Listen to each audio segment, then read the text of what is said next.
আল্লাহু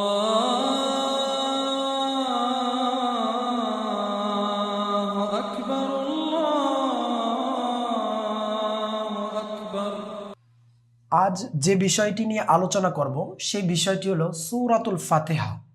এই সূরাতুল ফাতিহার সর্বপ্রথম আমরা দেখতে পাই বিসমিল্লাহির রহমানির রহিম। আর এই বিসমিল্লাহির রহমানির রহিম কোন ইমামগণ বলছেন এইটা হলো সূরাতুল ফাতিহার একটি অংশ, আবার কোন ইমামগণ বলছেন এটা সূরাতুল ফাতিহার অংশ না। আমি এই বিষয়টি নিয়ে কথা বলতে চাই না, আমি বলতে চাই এই বিসমিল্লাহির রহমানির রহিমটা কতটা ফায়দা। এই বিসমিল্লাহির রহমানির রহিম কোনো ব্যক্তি যদি গুরুত্বপূর্ণ কাজ শুরু করে, এবং সেই ব্যক্তি যদি বিসমিল্লাহির রহমানির রহিম বলে যদি শুরু না করে, সেই কাজটি যেন অসম্পূর্ণ থেকে যায়, পরিপূর্ণ হাসিল হয় না। এবং কোনো ব্যক্তি যদি বিসমিল্লাহির রহমানির রহিম দ্বারা যদি কোনো কাজ শুরু করে স্বয়ং যেন আল্লাহ তাআলার নামে যেন কাজটি শুরু করলো। সুবহানাল্লাহ। আমরা যেন এই দুইটা হাদিসের দিকে তাকিয়ে যেন আমরা বিসমিল্লাহির রহমানির রহিমের আমলটা করতে পারি। আমি সূরাতুল ফাতিহার যে সর্বপ্রথম যে শব্দটা সেটা হলো আলহামদু।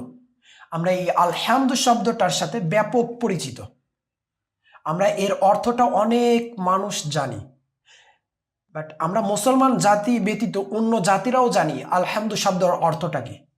আলহামদু শব্দের অর্থটা হলো প্রশংসা। এইখানে এইটা প্রশংসা এবং আলহামদু শব্দের অর্থ দুইটা ক্ষেত্রে ব্যবহার হয়। একটা হলো প্রশংসা, একটা হলো কৃতজ্ঞতা। প্রশংসা কাকে বলে? প্রথম কথাটা হলো প্রশংসা কাকে বলে।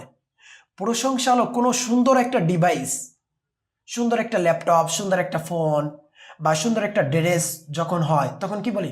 আলহামদুলিল্লাহ, সুন্দর একটা ডিভাইস, সুন্দর একটা ফোন, সুন্দর একটা পোশাক, আলহামদুলিল্লাহ অনেক সুন্দর হয়েছে।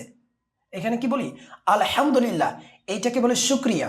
কোনো সুন্দর একটা জব হইলে তখন কি বলি? আলহামদুলিল্লাহ, সুন্দর একটা জব হয়েছে, সুন্দর একটা জব, আলহামদুলিল্লাহ। এখানে কি প্রশংসা করি। আর কৃতজ্ঞতা কাকে বলে? কৃতজ্ঞতা হলো কোনো ব্যক্তি যদি বিপদে পড়ে, মনে করেন একটা ব্যক্তি রাস্তা দিয়ে, বৃদ্ধ ব্যক্তি যাচ্ছে, এখন ওই ব্যক্তিটা অসুস্থ হয়ে পড়ে আছে, এখন কোনো ব্যক্তি ওই ব্যক্তিকে উঠিয়ে হসপিটালে বা কোনো বাসায় নিয়ে সেবা করছে, তাকে সুস্থর জন্য সেবা করছে। এখন এই ক্ষেত্রে সুস্থ হওয়ার পরে ওই ব্যক্তি কি বলল? আলহামদুলিল্লাহ ভাই, আপনি আমাকে অনেক সহযোগিতা করছেন, আমাকে সুস্থ হওয়ার জন্য অনেক পরিশ্রম, অনেক কষ্ট করছেন। এখানে কি শুকরিয়া জ্ঞাপন করছে, এখানে শুকরিয়া, কৃতজ্ঞতা স্বীকার করছে।